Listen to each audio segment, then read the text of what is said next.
In this video, I'm going to be showing the process that I recently did on my own car in order to prep and ceramic coat the wheels. So I started off by using Garage Therapy Decon shampoo, and I popped this in my IK sprayer at a 1 to 50 dilution and used this to both pre-wash and contact clean the alloys to begin with.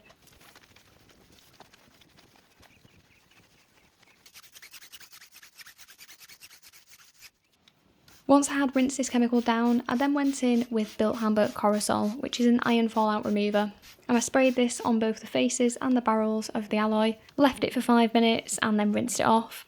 Iron contamination is very common on the alloys due to the amount of brake dust buildup that you get on them, so it's definitely a step worth doing when deep cleaning the alloys or prepping them for a coating.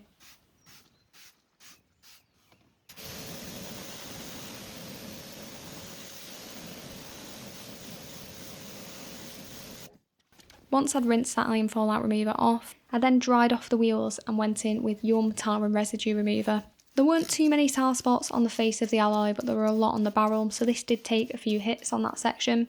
The product also worked really well to get rid of some adhesive from old balancing weights. It's a bit of a pet hate when I see this through the barrel of the wheel, so definitely worth doing when they're off the car. After giving the wheels another quick rinse, I then went in with Geon Total Remover, sprayed it on there, left it for a minute, worked it in with a microfiber mitt, and then left it for a couple more minutes before rinsing it away. Now this product is designed to help prepare a surface for coating that wouldn't be able to be clayed and polished. Now these are matte wheels, so it's a perfect example of that.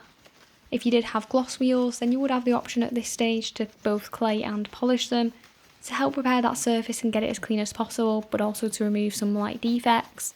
With these wheels having a matte finish though, I just use this product instead, before rinsing and drying the wheels and then bringing them inside.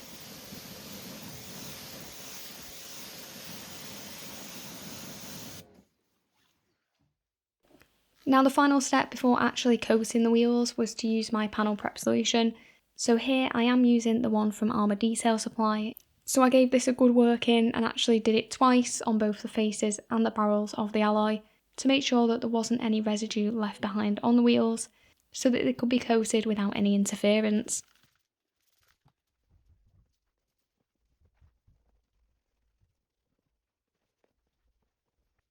So the coating that I'm using today is Armour Detail Supply Armour Quartz. I gave this a good shake before priming the applicator and then worked in sections to coat the wheels. This product had about 1.5 minute flash time for me, and that's the time between applying it and wiping off the residue with my microfiber towel. I do like to use a couple of towels, so a shorter pile one for that first wipe off, and then a plusher one just as kind of an insurance wipe to make sure I've not got any high spots. As these are matte wheels, they tend to soak up the coating a little bit more than gloss wheels, so I did apply quite a liberal amount here to make sure I was getting a good layer down. As you can see, I did start with the barrel of the wheel first, and I do like to do it in this order, and then do the faces second, so I'm not laying the coated face directly down on something. It just makes a little bit more sense for me to do it this way round. I did have the tyres recently changed on this car too, and I did wait to do the wheel coating until after the new tyres had been fitted. The reason being is that this coating is super slick, so sometimes the balancing weights don't stick as well, and I didn't want them falling off after they've been put on. So it is just something to keep in mind if you are planning on changing tyres in the near future, or if you've just got a set of aftermarket alloys. I personally do wait until they've got tyres on before applying the coating.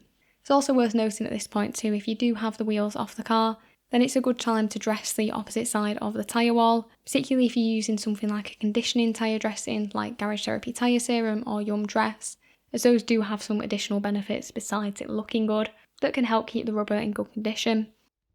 So I went for this particular coating as I had a decent bit of it left after I applied it to the paintwork on the car, so I had around 25mm remaining, which was enough to coat the 4 wheels.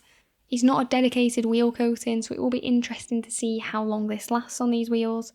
I am going to probably keep them topped up using maybe a spray and rinse sealant every month or so that it can keep going as long as possible. You do of course have the option to use a wheel coating instead. I do really like how this looks on my car's paint at the moment though, and the slickness is really impressive, so hopefully it will perform well on the wheels too. So this coating needs to be kept dry for 4 hours after application, so you can either keep the wheels inside or pop them back on the car if it's a nice day. I did then wait just over a week before washing them, and for that first wash I went in with Garage Therapy wheel shampoo. and I use that at 1:9 dilution in the foam cannon. This is a product that I've used for many years on my own car, and I do like it for maintaining wheel coating.